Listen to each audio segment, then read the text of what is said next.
మేడ్చల్ జిల్లా శామీర్పేట వద్ద జరిగిన ఘోర రోడ్డు ప్రమాదంలో మృతి చెందిన నలుగురు సికింద్రాబాద్ వాసులుగా పోలీసులు గుర్తించారు. సాయంత్రం మేడ్చల్ నుంచి బాహ్య వలయ రహదారి వైపు వస్తుండగా ఈ ప్రమాదం సంభవించింది.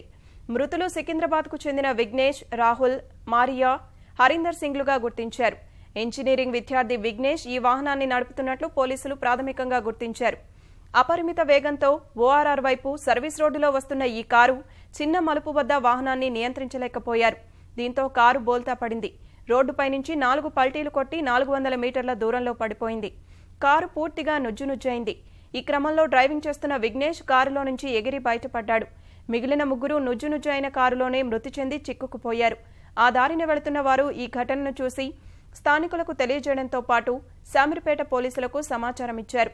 వెంటనే పోలీసులతో పాటు స్థానికులు దొంగల మైసమ్మ చౌరస్తా వద్దకు వెళ్లి శవాలను వెలికితీశారు. అప్పటికీ చీకటి పడుతుండటంతో కారు నంబర్ ఆధారంగా దర్యాప్తు చేసిన పోలీసులు సికింద్రాబాద్కు చెందిన కారుగా గుర్తించి యజమానికి సమాచారం అందించారు. దీంతో మృతుల వివరాలు వెలుగులోకి వచ్చాయి. మృతుల కుటుంబాలు ఘటనా స్థలానికి చేరుకొని కన్నీరు మున్నీరయ్యారు.